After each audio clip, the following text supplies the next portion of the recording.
Chapter 9. The Writing on the Wall. "What's going on here? What's going on?" Attracted no doubt by Malfoy's shout, Argus Filch came shouldering his way through the crowd. Then he saw Mrs. Norris and fell back, clutching his face in horror. "My cat! My cat! What's happened to Mrs. Norris?" he shrieked, and his popping eyes fell on Harry. "You!" he screeched. You've murdered my cat! You've killed her! I'll kill you! Argus!" Dumbledore had arrived on the scene, followed by a number of other teachers. In seconds he had swept past Harry, Ron and Hermione and detached Mrs. Norris from the torch bracket.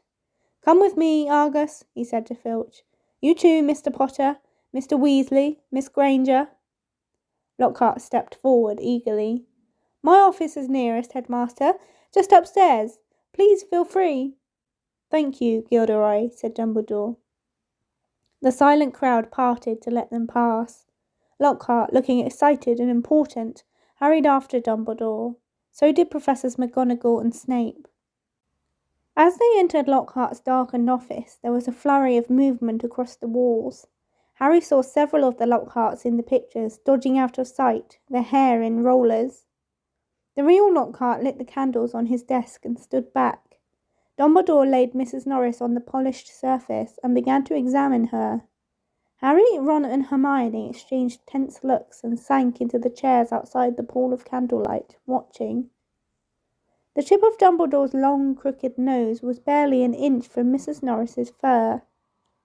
He was looking at her closely through his half-moon spectacles, his long fingers gently prodding and poking. Professor McGonagall was bent almost as close, her eyes narrowed. Snape loomed behind them, half in shadow, wearing a most peculiar expression. It was as though he was trying hard not to smile. And Lockhart was hovering around all of them, making suggestions. "It was definitely a curse that killed her. Probably the Transmogrifian torture. I've seen it used many times. So unlucky I wasn't there. I know the very counter-curse that would have saved her." Lockhart's comments were punctuated by Filch's dry, racking sobs. He was slumped in a chair by the desk, unable to look at Mrs. Norris, his face in his hands. Much as he detested Filch, Harry couldn't help feeling a bit sorry for him, though not nearly as sorry as he felt for himself. If Dumbledore believed Filch, he would be expelled for sure. Dumbledore was now muttering strange words under his breath and tapping Mrs. Norris with his wand, but nothing happened. She continued to look as though she had been recently stuffed. "I remember something very similar happening in Ouagadougou," said Lockhart. "A series of attacks. The full story is in my autobiography. I was able to provide the townsfolk with various amulets which cleared the matter up at once." The photographs of Lockhart on the walls were all nodding in agreement as he talked. One of them had forgotten to remove his hairnet. At last, Dumbledore straightened up. "She's not dead, Argus," he said softly. Lockhart stopped abruptly in the middle of counting the number of murders he had prevented. "Not dead," choked Filch, looking through his fingers at Mrs. Norris. "But why is she all stiff and frozen?" "She has been petrified," said Dumbledore. "Ah, I thought so," said Lockhart. "But how, I cannot say." "Ask him!" shrieked Filch, turning his blotched and tear-stained face to Harry. "No second year could have done this," said Dumbledore firmly. "It would take dark magic of the most advanced—" "He did it! He did it!" Filch spat, his pouchy face purpling. "You saw what he wrote on the wall. He found in my office. He knows I'm a... Filch's face worked horribly. "He knows I'm a squib," he finished. "I never touched Mrs. Norris," Harry said loudly, uncomfortably aware of everyone looking at him, including all the Lockharts on the walls. "And I don't even know what a squib is." "Rubbish," snarled Filch. "He saw my quickspell letter." "If I might speak, Headmaster," said Snape from the shadows, and Harry's sense of foreboding increased. He was sure nothing Snape had to say was going to do him any good. "Potter and his friends may have simply been in the wrong place at the wrong time," he said, a slight sneer curling his mouth as though he doubted it. But we do have a set of suspicious circumstances here. Why were they in the upstairs corridor at all? Why weren't they at the Hallowe'en feast? Harry, Ron and Hermione all launched into an explanation about the Death Day party. There were hundreds of ghosts. They'll tell you we were there. But why not join the feast afterwards? Said Snape, his black eyes glittering in the candlelight. Why go up to that corridor? Ron and Hermione looked at Harry. Because, Harry said, his heart thumping very fast. Something told him it would sound very far-fetched if he told them he had been led there by a bodiless voice no one but he could hear. Because we were tired and wanted to go to bed, he said. Without any supper? Said Snape, a triumphant smile flickering across his gaunt face. I didn't think ghosts provided food fit for living people at their parties. We weren't hungry, said Ron loudly, as his stomach gave a huge rumble. Snape's nasty smile widened. I suggest, Headmaster, that Potter is not being entirely truthful, he said. It might be a good idea if he were deprived of certain privileges until he is ready to tell us the whole story. I personally feel he should be taken off the Gryffindor Quidditch team until he is ready to be honest. Really, Severus, said Professor McGonagall sharply. I see no reason to stop the boy playing Quidditch. This cat wasn't hit over the head with a broomstick. There is no evidence at all that Potter has done anything wrong. Dumbledore was giving Harry a searching look. His twinkling light blue gaze made Harry feel as though he was being x-rayed. Innocent until proven guilty, Severus, he said firmly. Snape looked furious. So did Filch. My cat has been petrified, he shrieked, his eyes popping. I want to see some punishment. We will be able to cure her, Argus, said Dumbledore patiently. Madame Sprout recently managed to procure some mandrakes. As soon as they have reached their full size, I will have a potion made which will revive Mrs. Norris. I'll make it, Lockhart butted in. I must have done it 100 times. I could whip up a mandrake restorative draught in my sleep. Excuse me, said Snape icily, but I believe I am the potions master at this school. There was a very awkward pause. You may go, Dumbledore said to Harry, Ron and Hermione. They went, as quickly as they could without actually running. When they were a floor up from Lockhart's office, they turned into an empty classroom and closed the door quietly behind them. Harry squinted at his friends' darkened faces. Do you think I should have told them about that voice I heard? No, said Ron without hesitation. Hearing voices no one else can hear isn't a good sign, even in the wizarding world. Something in Ron's voice made Harry ask, You do believe me, don't you? Of course I do, said Ron quickly. But you must admit it's weird. I know it's weird, said Harry. The whole thing's weird. What was the writing on the wall about? The chamber has been opened? What's that supposed to mean? You know, it rings a sort of bell, said Ron slowly. I think someone told me a story about a secret chamber at Hogwarts once. Might have been Bill. And what on earth's a squib? Said Harry. To his surprise, Ron stifled a snigger. Well, it's not funny really, but as it's Filch, he said. A squib is someone who was born into a wizarding family but hasn't got any magic powers. Kind of the opposite of muggle-born wizards. But squibs are quite unusual. If Filch is trying to learn magic from a quick-spell course, I reckon he must be a squib. It would explain a lot. Like why he hates students so much. Ron gave a satisfied smile. He's bitter. A clock chimed somewhere. Midnight, said Harry. We'd better get to bed before Snape comes along and tries to frame us for something else. For a few days, the school could talk of little but the attack on Mrs. Norris. Filch kept it fresh in everyone's mind by pacing the spot where she had been attacked, as though he thought the attacker might come back. Harry had seen him scrubbing the message on the wall with Mrs. Scour's all-purpose magical mess remover, but to no effect. The words still gleamed as brightly as ever on the stone. When Filch wasn't guarding the scene of the crime, he was skulking, red-eyed through the corridors, lunging out at unsuspecting students and trying to put them in detention for things like breathing loudly and looking happy. Ginny Weasley seemed very disturbed by Mrs. Norris's fate. According to Ron, she was a great cat lover. But you hadn't really got to know Mrs. Norris, Ron told her bracingly.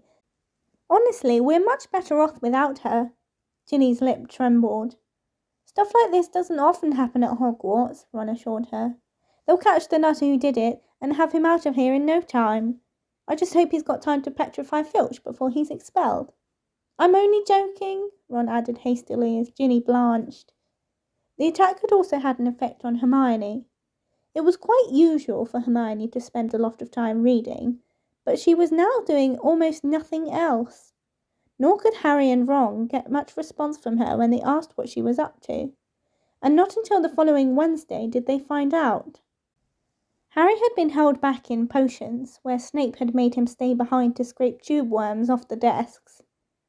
After a hurried lunch, he went upstairs to meet Ron in the library and saw Justin Finch-Fletchley, the Hufflepuff boy from Herbology, coming towards him. Harry had just opened his mouth to say hello when Justin caught sight of him, turned abruptly, and sped off in the opposite direction. Harry found Ron at the back of the library, measuring his history of magic homework. Professor Binns had asked for a 3-foot-long composition on the medieval assembly of European wizards. I don't believe it. I'm still 8 inches short, said Ron furiously, letting go of his parchment, which sprang back into a roll. And Hermione's done 4 feet 7 inches, and her writing's tiny. Where is she? Asked Harry, grabbing the tape measure and unrolling his own homework. Somewhere over there, said Ron, pointing along the shelves, looking for another book. I think she's trying to read the whole library before Christmas. Harry told Ron about Justin Finch-Fletchley running away from him. Don't know why you care. I thought he was a bit of an idiot, said Ron, scribbling away, making his writing as large as possible. All that rubbish about Lockhart being so great. Hermione emerged from between the bookshelves. She looked irritable, and at last seemed ready to talk to them. All the copies of Hogwarts History have been taken out, she said, sitting down next to Harry and Ron, and there's a 2-week waiting list. I wish I hadn't left my copy at home, but I couldn't fit it in my trunk with all the Lockhart books. Why do you want it? Said Harry. The same reason everyone else wants it, said Hermione. To read up on the legend of the Chamber of Secrets. What's that? Said Harry quickly. That's just it. I can't remember, said Hermione, biting her lip. And I can't find the story anywhere else. Hermione, let me read your composition, said Ron desperately, checking his watch. No, I won't, said Hermione, suddenly severe. You've had 10 days to finish it. I only need another 2 inches. Go on. The bell rang. Ron and Hermione led the way to History of Magic, bickering.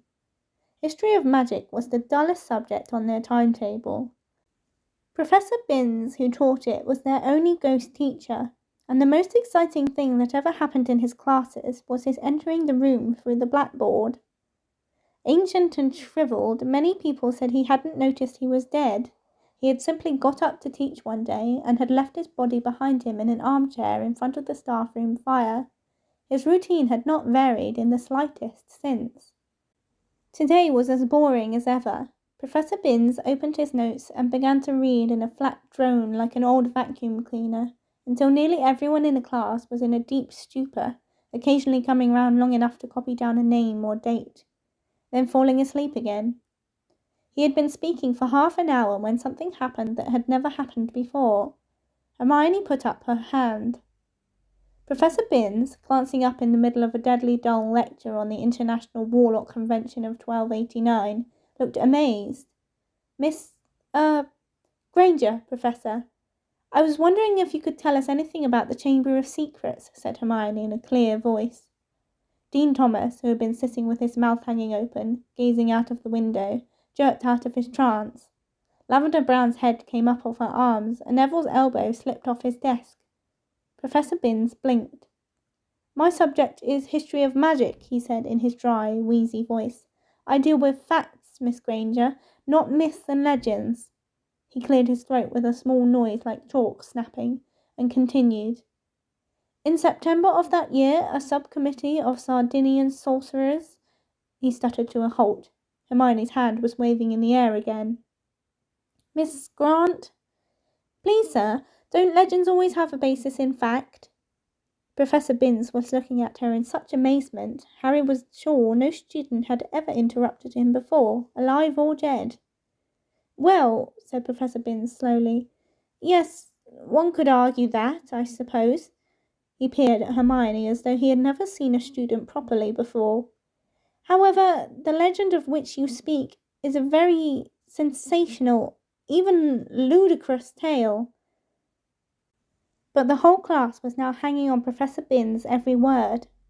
He looked dimly at them all, every face turned to his. Harry could tell he was completely thrown by such an unusual show of interest. Oh, very well, he said slowly. Let me see. The Chamber of Secrets. You all know, of course, that Hogwarts was founded over 1,000 years ago. The precise date is uncertain. By the 4 greatest witches and wizards of the age. The 4 school houses are named after them. Godric Gryffindor, Helga Hufflepuff, Rowena Ravenclaw, and Salazar Slytherin. They built this castle together, far from prying Muggle eyes, for it was an age where magic was feared by common people, and witches and wizards suffered much persecution. He paused, gazed blearily around the room, and continued. For a few years, the founders worked in harmony together, seeking out youngsters who showed signs of magic and bringing them to the castle to be educated. But then disagreements sprang up between them. A rift began to grow between Slytherin and the others. Slytherin wished to be more selective about the students admitted to Hogwarts. He believed that magical learning should be kept within all magic families. He disliked taking students of Muggle parentage, believing them to be untrustworthy. After a while, there was a serious argument on the subject between Slytherin and Gryffindor, and Slytherin left the school. Professor Binns paused again, pursing his lips, looking like a wrinkled old tortoise. Reliable historical sources tell us this much, he said. But these honest facts have been obscured by the fanciful legend of the Chamber of Secrets. The story goes that Slytherin had built a hidden chamber in the castle, of which the other founders knew nothing. Slytherin, according to legend, sealed the Chamber of Secrets so that none would be able to open it until his own true heir arrived at the school. The heir alone would be able to unseal the Chamber of Secrets, unleash the horror within, and use it to purge the school of all who were unworthy to study magic. There was silence as he finished telling the story, but it wasn't the usual sleepy silence that filled Professor Binns' classes. There was an unease in the air as everybody continued to watch him, hoping for more. Professor Binns looked faintly annoyed. The whole thing is arrant nonsense, of course, he said. Naturally, the school has been searched for evidence of such a chamber many times by the most learned witches and wizards. It does not exist. A tale told to frighten the gullible. Hermione's hand was back in the air. Sir, what exactly do you mean by the horror within the chamber? That is believed to be some sort of monster which the heir of Slytherin alone can control, said Professor Binns in his dry, reedy voice. The class exchanged nervous looks. I tell you, the thing does not exist, said Professor Binns, shuffling his notes. There is no chamber and no monster. But, sir, said Seamus Finnegan, if the chamber can only be opened by Slytherin's true heir, no one else would be able to find it, would they?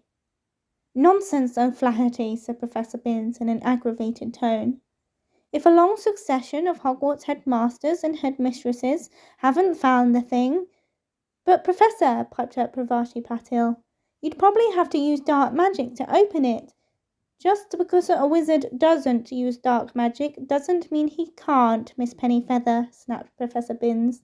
I repeat, if the likes of Dumbledore... But maybe you've got to be related to Slytherin, so Dumbledore couldn't, began Dean Thomas, but Professor Binns had had enough. That will do, he said sharply. It is a myth. It does not exist.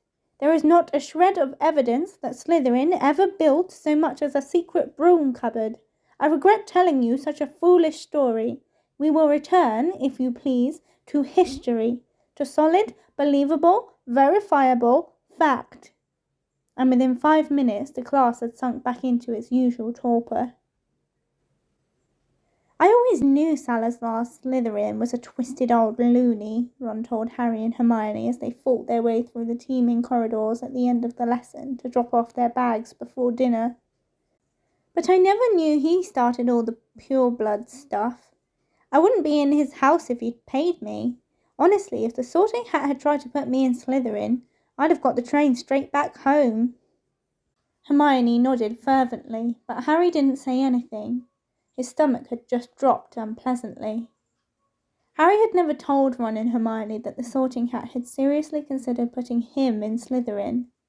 He could remember, as though it was yesterday, the small voice that had spoken in his ear when he'd placed the hat on his head a year before. You could be great, you know. It's all here in your head, and Slytherin would help you on the way to greatness. No doubt about that.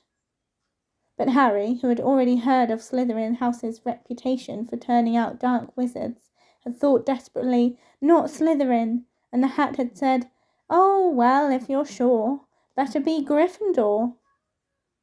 As they were shunted along in the throng, Colin Creevey went past. Hiya, Harry. Hello, Colin, said Harry automatically. Harry, a boy in my class has been saying you're... But Colin was so small he couldn't fight against the tide of people bearing him towards the great hall. They heard him squeak, See ya, Harry, and he was gone. What's a boy in his class saying about you? Hermione wondered. That I'm Slytherin's heir, I expect, said Harry, his stomach dropping another inch or so, as he suddenly remembered the way Justin Finch-Fletchley had run away from him at lunchtime. People here will believe anything, said Ron in disgust. The crowd thinned and they were able to climb the next staircase without difficulty. Do you really think there's a Chamber of Secrets? Ron asked Hermione. I don't know, she said, frowning. Dumbledore couldn't cure Mrs. Norris, and that makes me think that whatever attacked her might not be, well, human. As she spoke, they turned a corner and found themselves at the end of the very corridor where the attack had happened. They stopped and looked. The scene was just as it had been that night, except that there was no stiff cat hanging from the torch bracket, and an empty chair stood against the wall bearing the message, The chamber has been opened. That's where Filch has been keeping guard, Ron muttered. They looked at each other. The corridor was deserted. Can't hurt to have a poke around, said Harry, dropping his bag and getting to his hands and knees so that he could crawl along, searching for clues. Scorch marks, he said. Here and here. Come and look at this, said Hermione. This is funny. Harry got up and crossed to the window next to the message on the wall.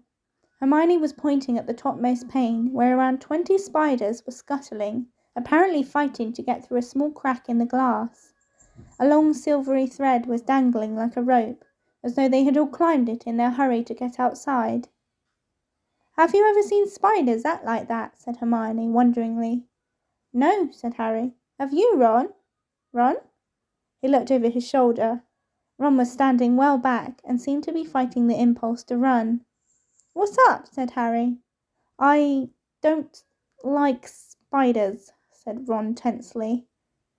I never knew that, said Hermione, looking at Ron in surprise. You've used spiders in potions loads of times. I don't mind them dead, said Ron, who was carefully looking anywhere but at the window. I just don't like the way they move. Hermione giggled. It's not funny, said Ron fiercely. If you must know, when I was 3, Fred turned my teddy bear into a dirty great spider because I broke his toy broomstick. You wouldn't like them either if you'd been holding your bear and suddenly it had too many legs and... He broke off, shuddering. Hermione was obviously still trying not to laugh. Feeling they had better get off the subject, Harry said, Remember all that water on the floor? Where did that come from? Somebody's mopped it up. It was about here, said Ron, recovering himself to walk a few paces past Filch's chair and pointing. Level with this door. He reached for the brass doorknob, but suddenly withdrew his hand as though he'd been burned. What's the matter? Said Harry. Can't go in there, said Ron gruffly. That's a girl's toilet. Oh, Ron, there won't be anyone in there, said Hermione, standing up and coming over. That's Moaning Myrtle's place. Come on, let's have a look. And ignoring the large out-of-order sign, she opened the door. It was the gloomiest, most depressing bathroom Harry had ever set foot in. Under a large, cracked and spotted mirror were a row of chipped stone sinks. The floor was damp and reflected the dull light given off by the stubs of a few candles, burning low in their holders. The wooden doors to the cubicles were flaking and scratched, and one of them was dangling off its hinges. Hermione put her fingers to her lips and set off towards the end cubicle. When she reached it, she said, "Hello, Myrtle. How are you?" Harry and Ron went to look. Moaning Myrtle was floating on the cistern of the toilet, picking a spot on her chin. "This is a girls' bathroom," she said, eyeing Ron and Harry suspiciously. "They're not girls." "No," Hermione agreed. "I just wanted to show them how, nice it is in here." She waved vaguely at the dirty old mirror and the damp floor. "Ask her if she saw anything," Harry mouthed at Hermione. "What are you whispering?" said Myrtle, staring at him. "Nothing," said Harry quickly. "We wanted to ask—" "I wish people would stop talking behind my back," said Myrtle, in a voice choked with tears. "I do have feelings, you know, even if I am dead." "Myrtle, no one wants to upset you," said Hermione. "Harry only—" "No one wants to upset me? That's a good one," howled Myrtle. "My life was nothing but misery at this place, and now people come along ruining my death." "We wanted to ask you if you'd seen anything funny lately," said Hermione quickly, "because a cat was attacked right outside your front door on Halloween." "Did you see anyone near here that night?" said Harry. "I wasn't paying attention," said Myrtle dramatically. "Peeves upset me so much I came in here and tried to kill myself. Then, of course, I remembered that I'm already dead," said Ron helpfully. Myrtle gave a tragic sob, rose up in the air, turned over and dived head-first into the toilet, splashing water all over them and vanishing from sight. From the direction of her muffled sobs, she had come to rest somewhere in the U-bend. Harry and Ron stood with their mouths open, but Hermione shrugged wearily and said, "Honestly, that was almost cheerful for Myrtle. Come on, let's go." Harry had barely closed the door on Myrtle's gurgling sobs when a loud voice made all three of them jump. "Ron!" Percy Weasley had stopped dead at the head of the stairs, prefect badge agleam, an expression of complete shock on his face. "That's a girl's bathroom," he gasped. "What were you—" "Just having a look around," Ron shrugged. "Clues, you know." Percy swelled in a manner that reminded Harry forcefully of Mrs. Weasley. "Get away from there," he said, striding towards them and starting to chivvy them along, flapping his arms. "Don't you care what this looks like? Coming back here while everyone's at dinner?" "Why shouldn't we be here?" said Ron hotly, stopping short and glaring at Percy. "Listen, we never laid a finger on that cat." "That's what I told Ginny," said Percy fiercely, "but she still seems to think you're going to be expelled. I've never seen her so upset, crying her eyes out. You might think of her. All the first years are thoroughly overexcited by this business." "You don't care about Ginny," said Ron, whose ears were reddening now. "You're just worried I'm going to mess up your chances of being head boy." 5 points from Gryffindor," Percy said tersely, fingering his prefect badge. "And I hope it teaches you a lesson. No more detective work, or I'll write to Mum." And he strode off, the back of his neck as red as Ron's ears. Harry, Ron and Hermione chose seats as far as possible from Percy in the common room that night. Ron was still in a very bad temper and kept blotting his charms homework. When he reached absently for his wand to remove the smudges, it ignited the parchment. Fuming almost as much as his homework, Ron slammed the Standard Book of Spells, Grade 2, shut. To Harry's surprise, Hermione followed suit.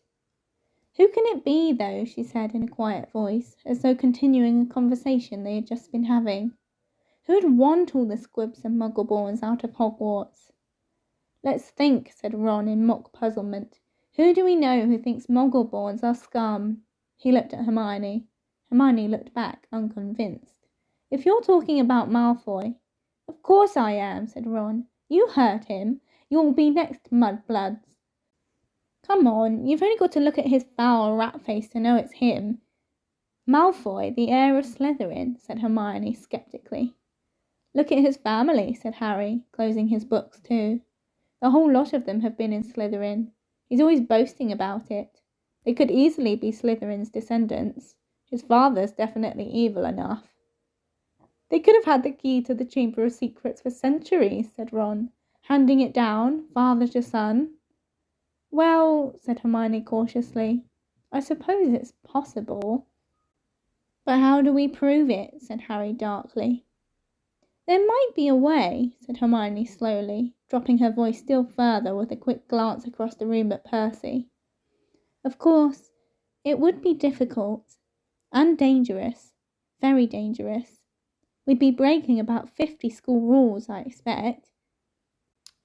If in a month or so you feel like explaining, you will let us know, won't you? Said Ron irritably. All right, said Hermione coldly. What we'd need to do was get inside the Slytherin common room and ask Malfoy a few questions without him realising it's us. But that's impossible, Harry said, as Ron laughed. No, it's not, said Hermione. All we'd need would be some Polyjuice potion. What's that? Said Ron and Harry together. Snape mentioned it in class a few weeks ago. Do you think we've got nothing better to do in potions than listen to Snape? Muttered Ron. It transforms you into somebody else. Think about it. We could change into 3 of the Slytherins. No one would know it was us. Malfoy would probably tell us anything. He's probably boasting about it in the Slytherin common room right now. If only we could hear him. This Polyjuice stuff sounds a bit dodgy to me, said Ron, frowning. What if we were stuck looking like 3 of the Slytherins forever? It wears off after a while, said Hermione, waving her hand impatiently. But getting hold of the recipe will be very difficult. Snape said it was in a book called Most Potent Potions, and it's bound to be in the restricted section of the library. There was only one way to get a book out of the restricted section. You needed a signed note of permission from a teacher. Hard to see why we'd want the book, really, said Ron, if we weren't going to try and make one of the potions. I think, said Hermione, that if we made it sound as though we were just interested in the theory, we might stand a chance. Oh, come on, no teacher's going to fall for that, said Ron. They'd have to be really thick.